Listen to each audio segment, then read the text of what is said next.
안녕하십니까? 네, 반갑습니다.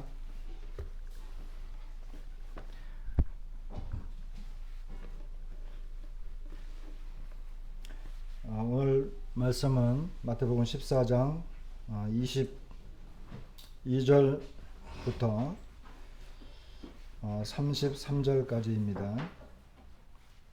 제가 22절을 읽으면 우리 성도님들은 23절을 읽는 식으로 해서 교독을 하겠습니다. 33절까지. 예수께서 즉시 제자들을 재촉하사 자기가 무리를 보내는 동안에 배를 타고 앞서 건너편으로 가게 하시고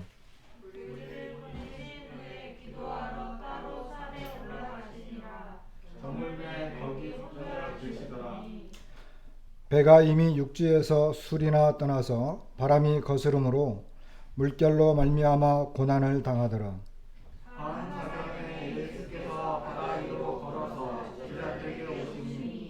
제자들이 그가 바다 위로 걸어오심을 보고 놀라 유령이라 하며 무서워하여 소리 지르거늘 예수께서 즉시 이르시되 안심하라 나니 두려워하지 말라.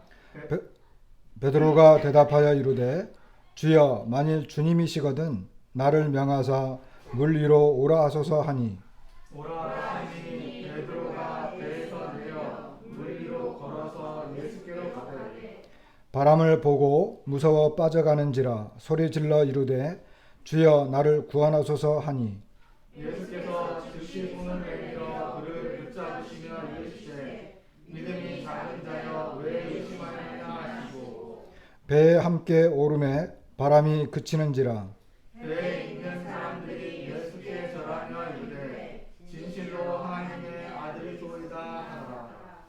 네.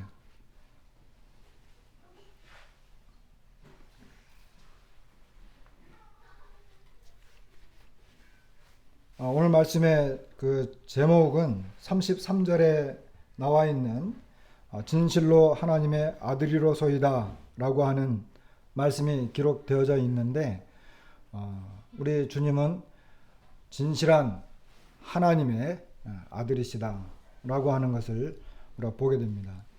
여러분, 우리가 지금 주일마다 거의 대부분 마태복음서를 읽고 있잖아요. 마태복음은 말 그대로 복음서입니다. 그렇죠? 대부분 마태복음 14장 22절 오늘 본문 말씀을 설교 내용을 이렇게 들어보면 많은 설교자들이 오늘날 이 세상을 험난한 세상을 살아가고 있는 그리스도인들을 구해내시고 그 고난에서 건져내시는 우리 주님 이와 같은 의미로 이 말씀을 설교하고 또 그런 설교 내용을 들을 때 우리는 감동을 받고 또 매우 좋아합니다. 그런데 복음서는 왜 복음서로 기록이 되고 있을까요?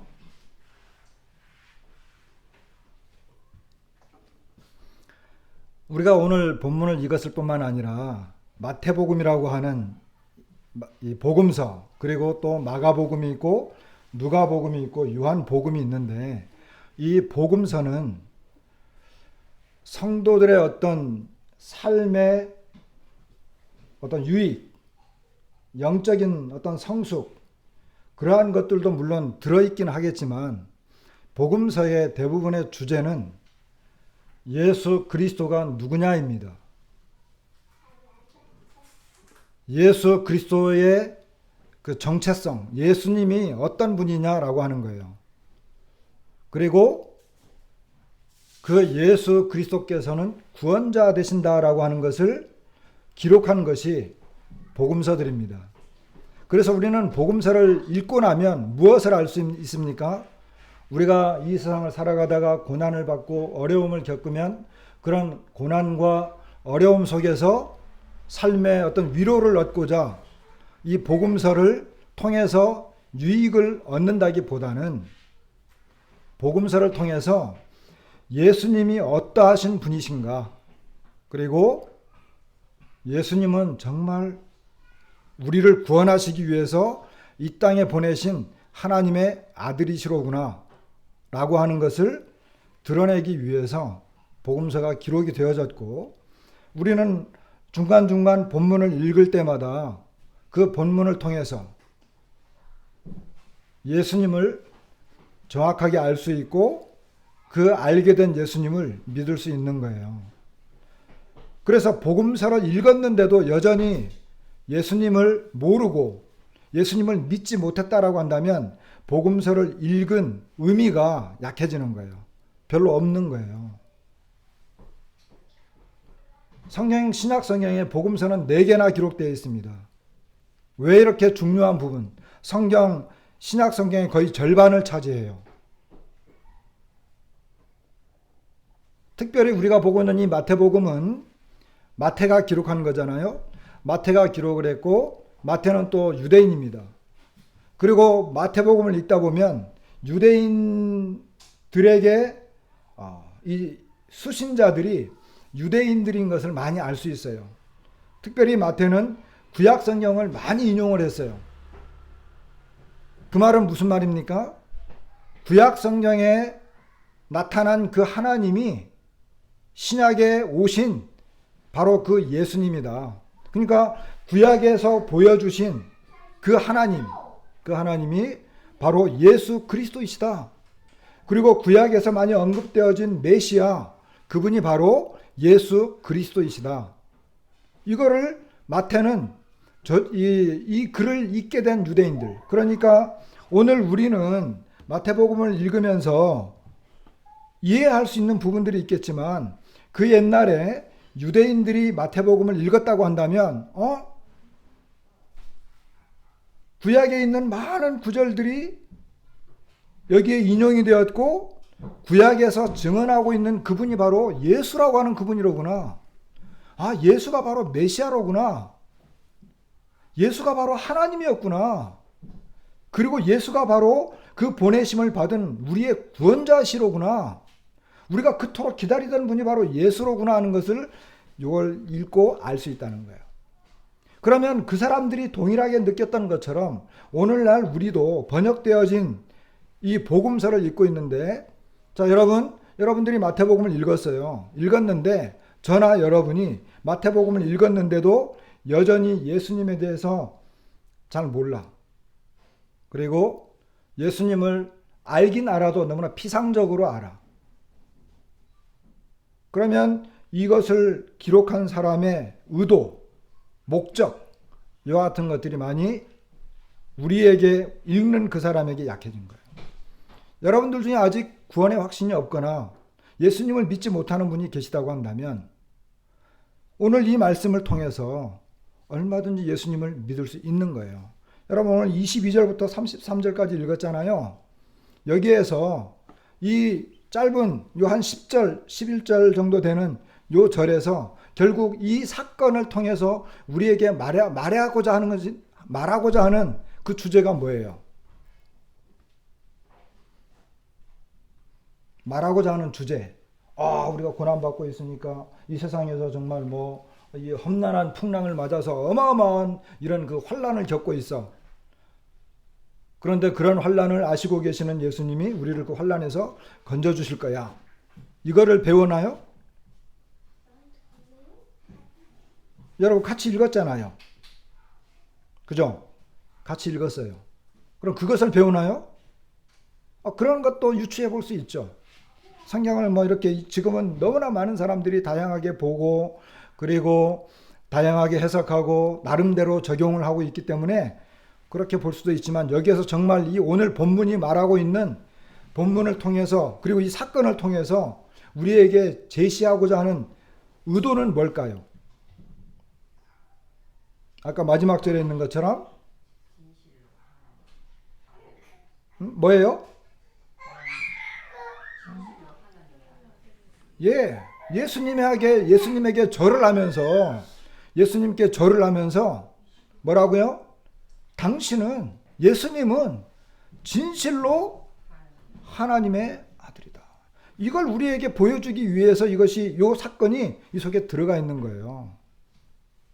그럼 이 내용을 읽었어요. 그럼 우리는 이 예수님을 그 사람들이 여러분 한번 상상을 해보세요. 우리가 이런 이 사건에 우리가 실제로 그 사건 속에 들어가 있어. 그래서 어마무시한 풍랑이 들어오고 바람이 거세고 배가 금방 뒤집힐 것 같은 그런 상황에서 갑자기 풍랑이 잔잔해지고 그 풍랑 속에서 건짐을 받았어. 근데 그 모든 그 내용의 핵심 되는 분이 바로 예수님이야. 그럼 우리가 실제로 이 사건 속에 들어가 가지고 그 예수님이 내 앞에 있다고 한다면 그 예수님을 향해서 우리는 어떤 고백을 할 수 있을까요?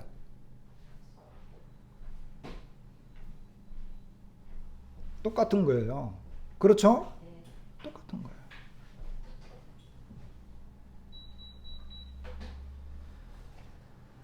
이런 사건이 우리가 지난번에 마태복음 8장 공부할 때 8장에도 이 사건이 나와 있어요. 이런 그 똑같은 사건은 아닌데 아주 유사하죠. 8장에다 손을 놓고 8장 23절입니다.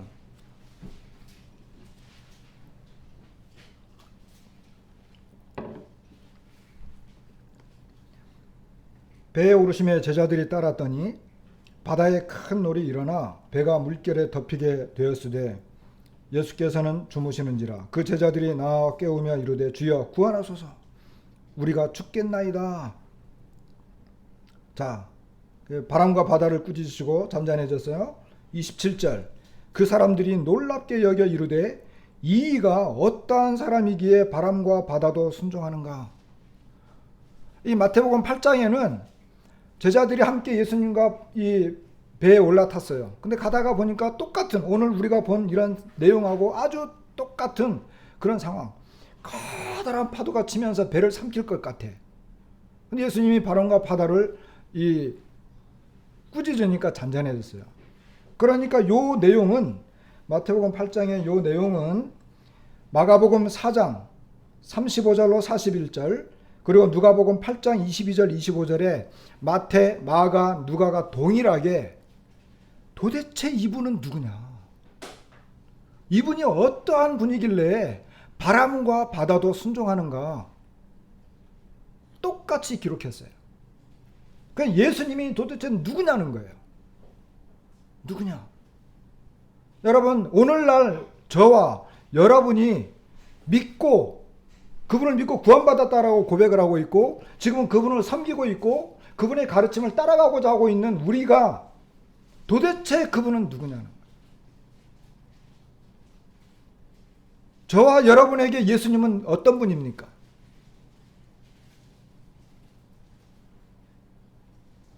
주일학교 때 우리 어린이들에게 지금 창세기를 보고 있거든요. 우리 어린이들에게 물어보세요. 이 세상을 누가 창조했지? 지금 아이들이 안 보이니까 그러는데 그럼 하나님이 창조했어요. 그럼 어떻게 창조했지? 말씀으로 창조했어요. 이렇게 대답할 거예요. 하나님께서 세상을 창조하실 때 말씀. 히브리서 11장에 보면은 우리가 믿음으로 세상이 하나님의 말씀으로 되어진 것을 믿는다.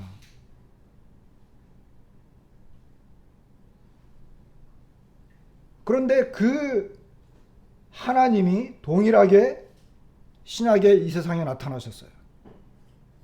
그리고 그분은 동일한 말씀으로 이 세상을 지배하고 계세요. 그렇죠? 그러면 저와 여러분이 믿고 있는 그 예수님, 그분은 어떤 분입니까? 그분은 어떤 분입니까? 여러분, 저와 여러분에게 동일하게 질문할 수 있는 거예요. 우리가 누구를 믿고 있죠? 우리는 예수님을 향해서 어떤 분이라고 고백을 합니까?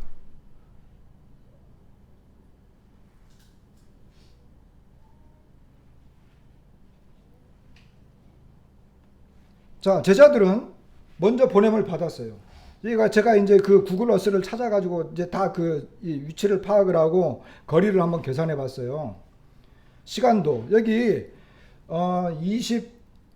23절에 날이 저물었거든요.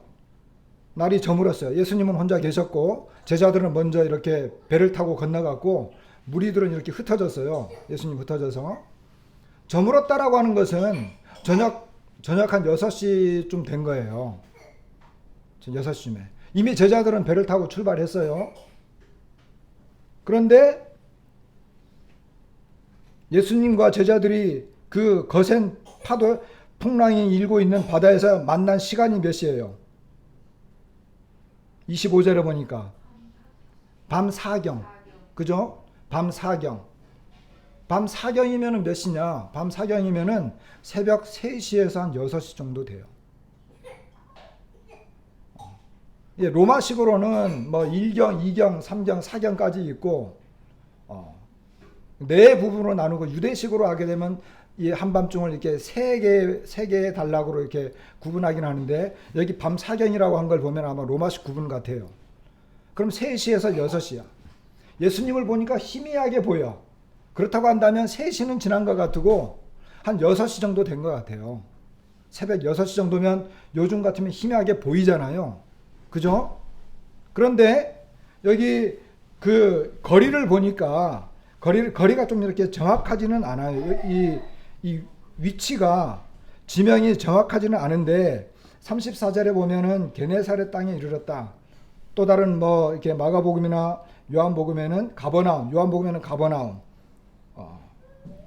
그리고 그 마가복음에는 또 벳세다. 이렇게 이제 지명이 분명하지 않은데 어쨌든 이 벳세다에서 가버나움 또는 벳세다에서 게네사렛까지 그 거리가 한 7km에서 한 8km쯤 돼요. 7km에서 8km. 그런데 마침 요한복음을 보니까 25절에 24절에 배가 이미 육지에서 술이나 떠나서 그랬거든요. 근데 요한복음 6장 19절에는 심리 정도 갔다 그랬어요. 심리 정도. 이미 절반쯤 갔어요. 심리. 심리면 몇 킬로예요? 심리면 4km죠. 4km. 4km. 그런데 생각을 해보세요. 저녁에 날이 저물어 가지고 출발했는데 새벽 6시쯤까지 절반 정도밖에 못 갔어. 한 10km까지밖에 못 갔어. 배로. 그러니까 어마어마한 이런 그 풍랑과 제자들이 아무리 애를 써도 배가 나가질 않아. 그 옛날에는 무슨 엔진이 있어서 가는 게 아니잖아요. 제주에서 진도까지 1시간 반이면 간다는데 그런 배가 아니잖아요. 아무리 노를 져도 갈 수 없어. 거의 10시간 동안 절반도 채 못 간 거야. 근데 실제 보통 때 아주 잔잔했을 때는 한두 시간이면 갈 거리였어요. 한두 시간이면 갈 거리였는데 제자들이 풍랑을 만나가지고 도저히 갈 수 없는. 그러니까 굉장히 거센 바람이, 여기 바람이 거슬렸다 그랬잖아요. 이 거슬림의 정도가 도저히 앞으로 전진할 수 없는 그와 같은 상황이었어요. 칠흑같이 어두운 밤이 됐어요. 불빛도 거의 안 보여. 바람은 불어. 아무리 노를 저어도 어디까지 왔는지 조사 분간이 안 돼.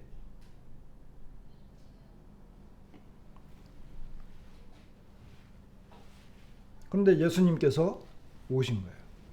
어떻게 오셨죠? 걸어서. 여기 그랬잖아요. 예수께서 바다 위로 걸어서 제자들에게 오시니. 구약 성경에 하나님과 바다, 이스라엘과 바다의 관계가 많이 있어요. 그죠?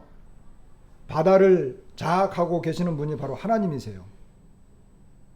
나중에 이제 좀 찾아볼 수 있으면 좋겠는데 이스라엘 백성들이 바다를 건넜잖아요. 바다가 쫙 쪼개져가지고 바다 위를 걸어서 간 게 아니에요. 그리고 요단강도 쫙 쪼갰어요. 요단강을 위로 건넌 게 아니고 바다 위를 걸을 수 있다고 한다면 바다 위를 걸을 수 있는 존재가 어떤 존재일까요? 여러분 동물의 왕국 보신 적 있어요? 동물의 왕국. 동물의 왕국에 누가 나와요? 응? 동물의 왕국에 보면요. 물 위를 싹 건너는 그 짐승이 하나 있어. 물 위를 걸어가는 짐승. 조금 더 구체적으로 표현하면 뛰어가는 짐승이야. 혹시 아세요? 예수 그리스도 도마뱀. 그 도마뱀의 실제 이름이 예수 그리스도 도마뱀이에요. 그래갖고 물 위를 뭐 아주 먼 거리는 아닌데 짧은 이런 그 물 위를요 팍 하면서 그 물 위를 순식간에 지나가요.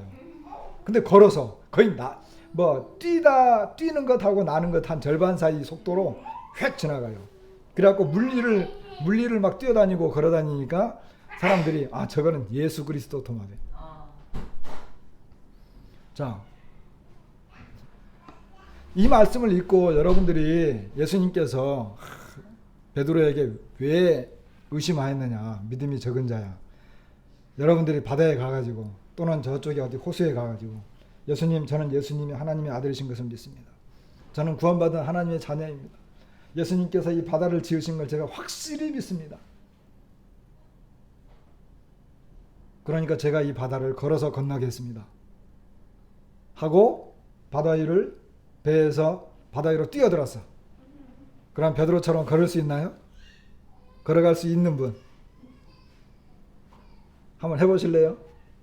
카피리오 타고 가다가 붕덩 한번 뛰어들어. 그런데 베드로는 어떻게 했어요? 베드로는 정말 대단한 사람이에요. 물 위를 걸은 사람으로 치면 유일한 사람이에요. 그렇잖아요. 뭐 모세도 바다를 걸었고 요나도 바다 위에서 살아났고 그 다음에 이스라엘 백성들이 요단강을 건넜고 뭐 엘리야나 엘리사도 요단강물을 흐트려서 물을 건넌 적은 있지만 물 위를 직접 걸어간 사람은 베드로가 유일해요. 그럼에도 불구하고 그는 믿음이 적은 자야 그랬어. 우리는 우리의 믿음을 시험하면서 카페로 타고 가다가 바다로 뛰어들면 안 됩니다. 나중에 건져내가지고 당신 왜 뛰어들었어 그러면 저는 예수님 믿거든요. 그럼 어떤 취급을 받아요? 심각한 취급을 받습니다. 그런데 그 도저히 제자들이 나아갈 수 없는 그 엄청난 바람과 파도가 치고 있는 그 상황에서 예수님이 걸어서 오신 거예요. 그러니까 사람들이 생각을 해보세요. 갑자기 사람이 앞에서 쓱 나타났어. 그것도 바다 위를 걸어서 와. 그거 어떻게 하겠어요?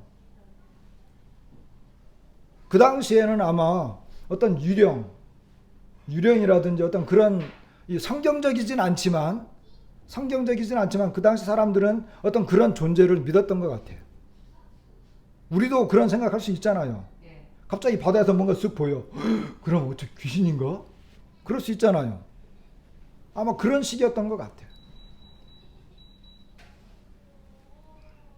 그런데 정말로 여기서 대단한 것은 뭐냐 하면 그 그림을 한번 상상을 해보세요. 이 모든 배경들을 상상을 해보세요.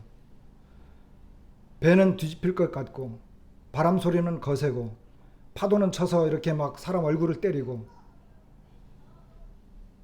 정말 곧 죽을 것 같은 이런 상황에서 다 두려워가지고 게다가 예수님이 슥 나타나니까 더 두려웠어.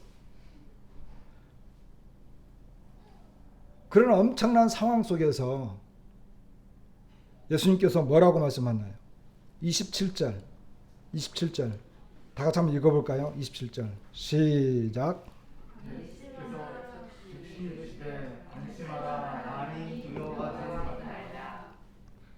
예수께서 즉시 이르시되 안심하라. 나니 두려워하지 말라. 여러분, 그런 상황 속에서 이런 말씀을 할 수 있는 분이라고 한다면 이분이 누구일까요?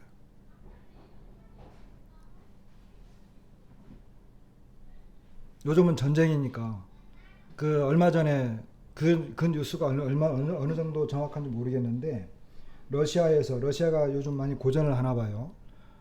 그래서 이제 우크라이나에다가 이제 포탄을 쏘았는데 공중에서 터져가지고 이렇게 그 포탄이 내려오는 그런 소이탄인가? 제가 정확히 기억이 안 나는데 얼핏 그 뉴스를 들었는데 그거는 그 사용 금지 폭탄이에요. 사용 금지 폭탄. 그 폭탄은 쓰면 안 돼요.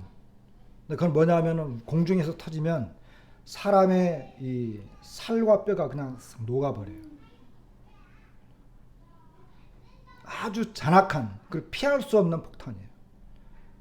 근데 그걸 쓰게 되면 안 되는 그와 같은 건데 그걸 사용했대요.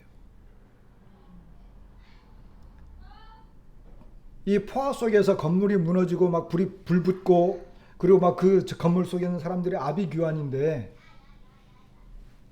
자, 이 건물에 막 불이 붙어가지고 막 난리가 났어.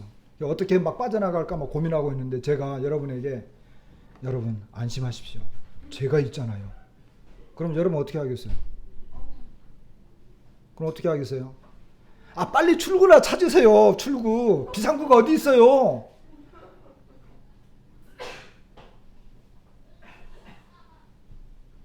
지금 상황을 한번 생각을 해보세요. 다 죽게 생겼어요. 정말 유령도 나타난 것 같은데 이 굉장히 공포와 이 극심한 이런 난리통 속에서 예수님께서 안심하라. 나다. 두려워하지 말아라. 두려워하지 말아라. 이렇게 말할 수 있는 분이 누구일까요?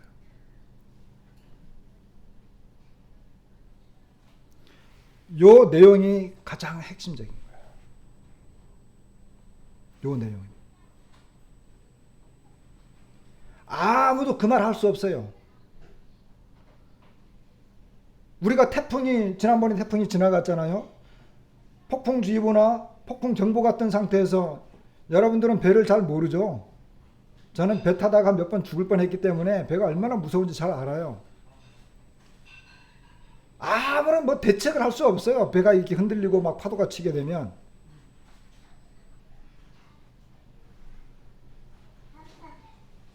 선장도 벌벌 떨어요. 선장도. 왜? 손을 쓸 수가 없으니까.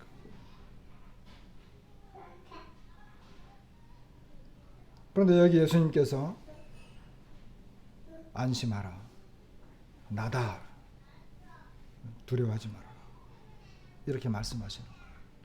그러면 이런 상황 속에서 그런 말씀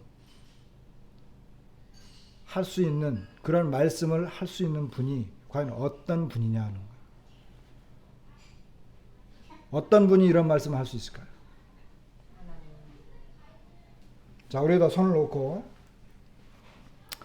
우리 차례대로 좀 보시면 이사야서를 열어보세요. 이사야서 41장.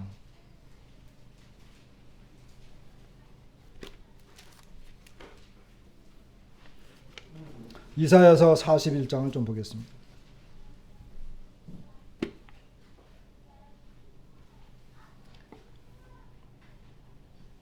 이사야서 41장 10절.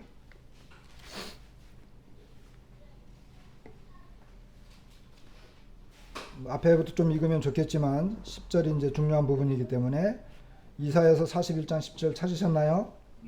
예, 읽어보겠습니다. 시작. 내가 너와 함께 함이라. 놀라지 말라. 나는 내 하나님이 됨이라. 내가 너를 굳세게 하리라. 참으로 너를 도와주리라. 참으로 나의 의로운 오른손으로 너를 붙들리라.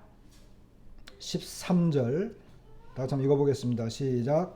이는 나 여호와 너의 하나님이 내 오른손을 붙들고 내게 이르기를 두려워하지 말라. 내가 너를 도우리라 할 것이니라.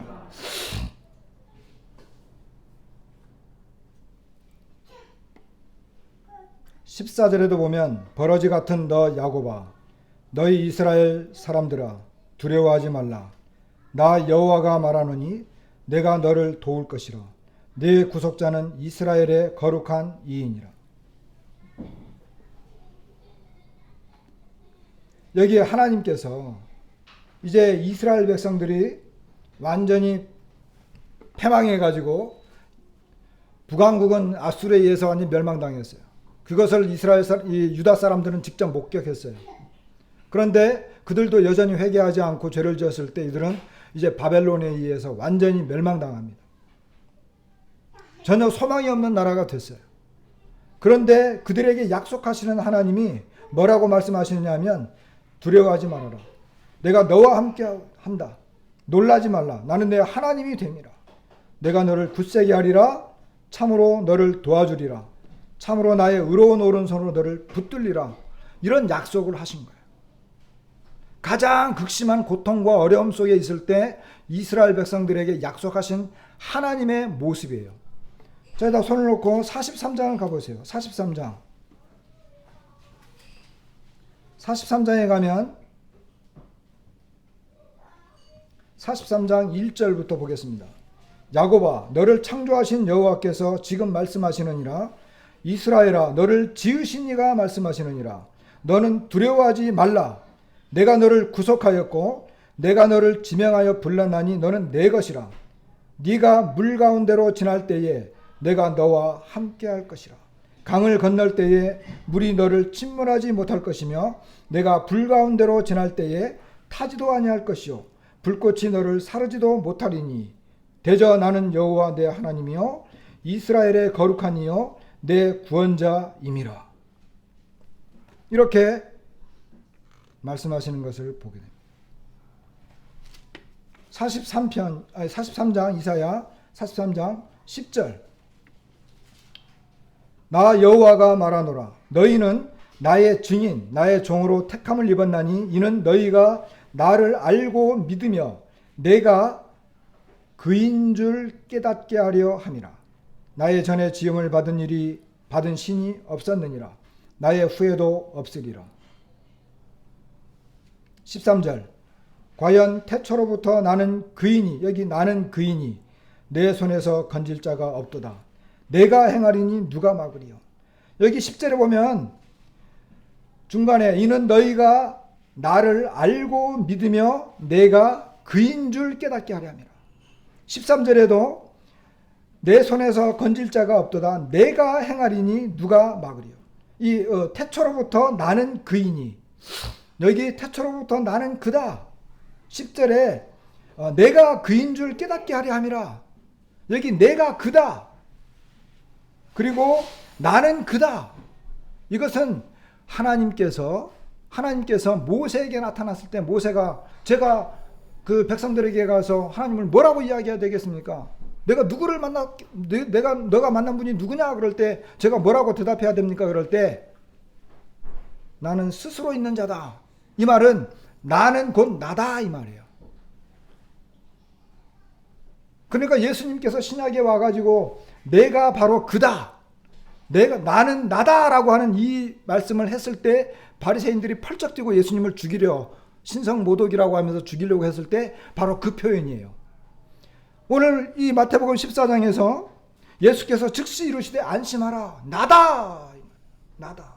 이 말은 바로 이사야 이 43장 10절 13절에 있는 내가 그다. 내가 그다.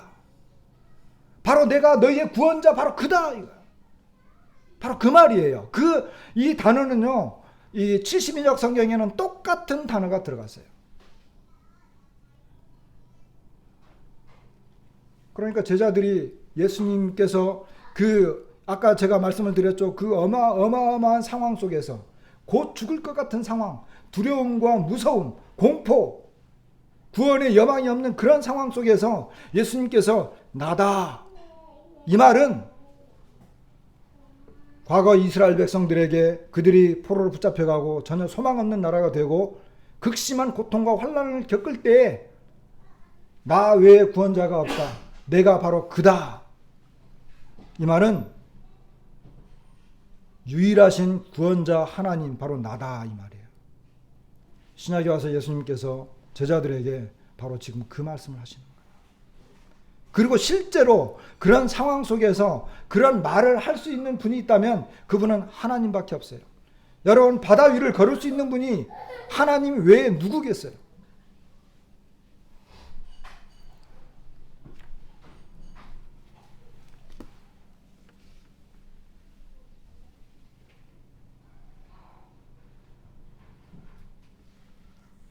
우리의 시선이, 저와 여러분의 시선이 정말 예수님을 하나님으로 믿고 있다고 한다면, 우리의 시선이 그분에게 고정되어 있다고 한다면 우리는 어떤 상황에서도 흔들리지 않아요.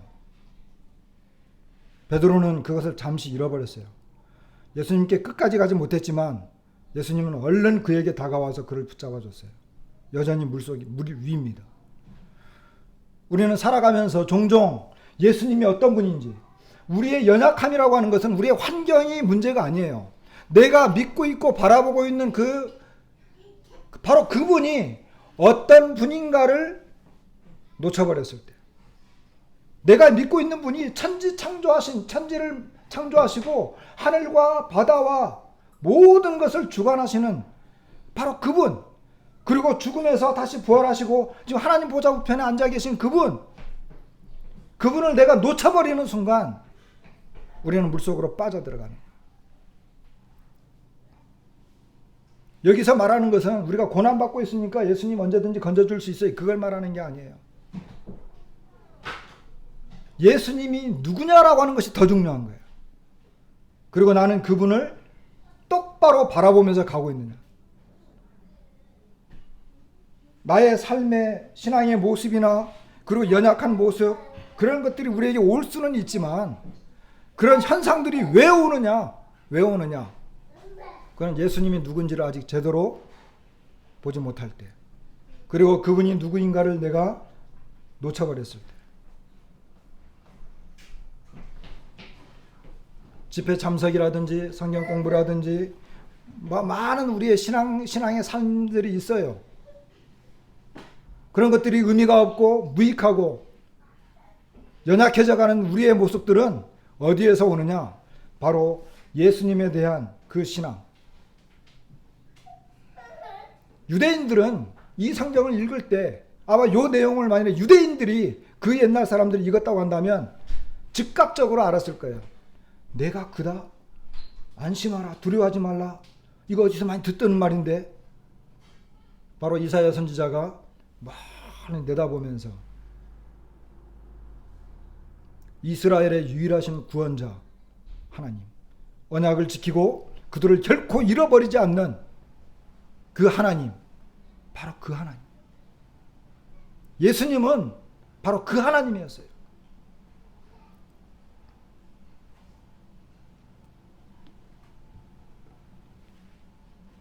베드로와 예수님이 배에 오르자 바람이 그쳤어요. 마가복음에는 이 내용이 조금 더 구체적으로 나와 있는데, 제자들이 예수님 그 환경 속에서도 계속 두려워한 이유는 그 떡을 떼시던 일을 깨닫지 못하고 오히려 그 마음이 둔해졌기 때문에 그런 말씀하세요. 그러니까 지금 이 제자들은, 그리고 많은 사람들은, 특별히 제자들은 오병이어의 기적을 통해서 예수님이 어떤 분인가를 정확하게 파악을 했어야 되는데 아직 이 믿음이 굳건해지지 못한 거예요. 아직도 이 믿음이 굳건해지지 못한 거예요. 예수님께서도 나중에 4,000명을 더 먹이세요. 근데 이 복음서의 이 시리즈가 진행되어져 나가는 과정을 보면 이것은 그들을 책망하려고 하는 의도가 아니라 예수님이 어떤 분인가, 그리고 제자들이 조금씩 예수님을 향해서 고백하게 되는 그들의 이 진실한 신앙이 마음속에서부터 더 분명해지도록 하기 위한 그런 목적을 가지고 이것이 앞으로 나아가는 걸 보게 돼요.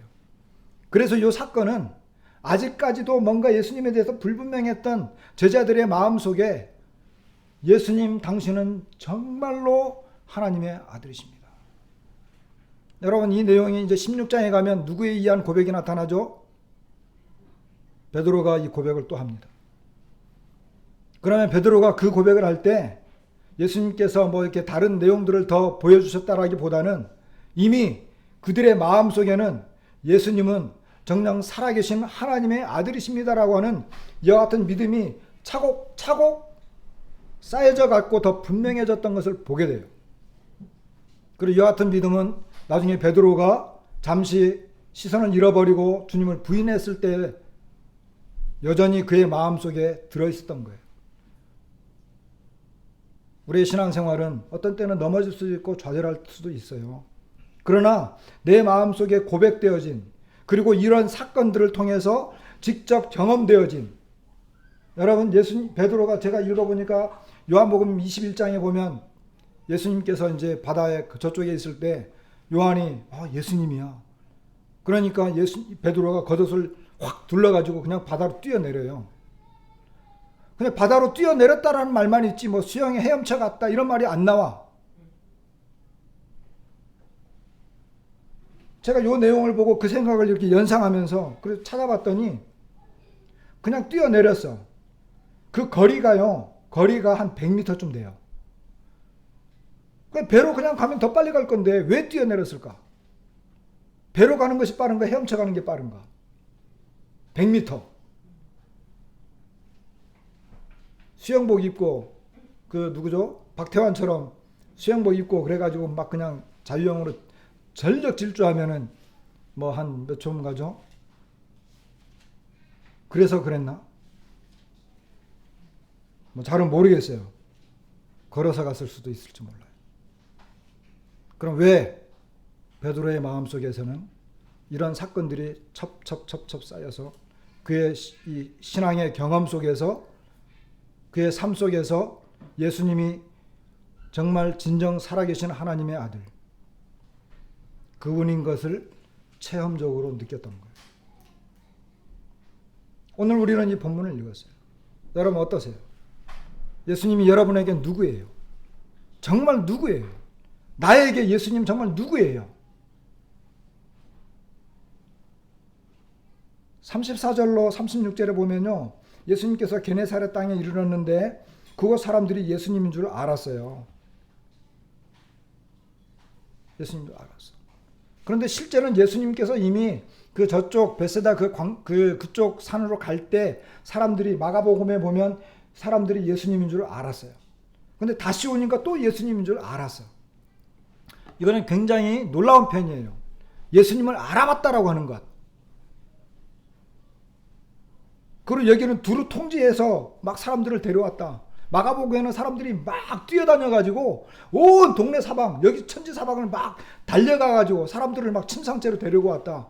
그런 표현이 기록됐어요. 왜 그랬을까요?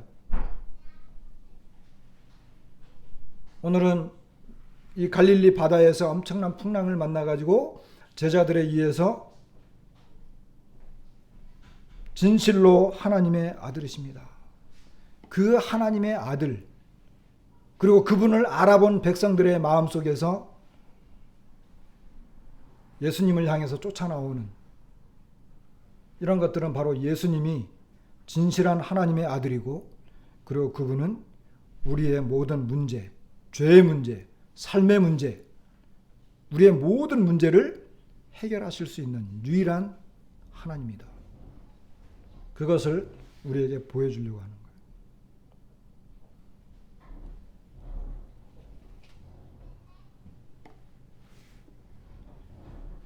그래서 우리가 뭐 고난이라든지 환난 겪을 수 있잖아요. 고난과 환난에 대한 주제는 서신서에 많아요. 사도행전에도 많고. 여기서 말하는 것은 그걸 말하는 건데 그러면 오늘 우리에게는 이미 믿고 있고 구원받았다고 하는 우리에게는 그 예수님의 정체성 그리고 우리를 유일하게 모든 죄와 삶과 우리의 신앙의 모든 삶 속에서 우리를 지키시고 우리를 건져내시는 우리를 구원해내시는 그 예수님. 만일에 내가 지금 방황하고 있다고 한다면 내가 무기력한 삶을 살고 있다고 한다면 내가 예수님을 제대로 보고 있지 않고 있다. 이와 같은 것들을 알게 되고 이런 내용을 기록한 그 목적은 바로 예수님이 누구냐 그리고 그분은 바로 우리의 구원자이시다. 이것이 목적인 거예요.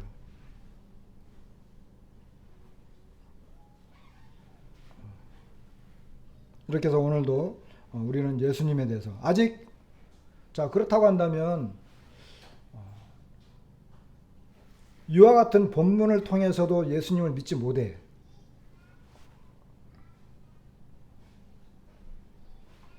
그 뒤에도 여러 가지 이제 앞에도 나왔고 뒤에도 이제 계속적으로 나와요. 그러면 이 본문을 통해서도 예수님을 믿지 못한다 그러면 어려운 거예요. 그러나 주님이 우리의 마음을 도와주셔서 이 내용을 통해서 정말 저와 그리고 여러분 마음속에도 여전히 예수님 그분은 정말 살아계신 하나님의 아들이시로구나. 이런 믿음의 고백이 나오고 성령께서 도우시고 우리의 마음을 감동하시면 그분을 정말 의지할 수 있는 거예요. 예수님을 믿는 거예요. 예수님을. 복음서의 목적은 바로 거기에 있습니다. 말씀을 마치겠습니다.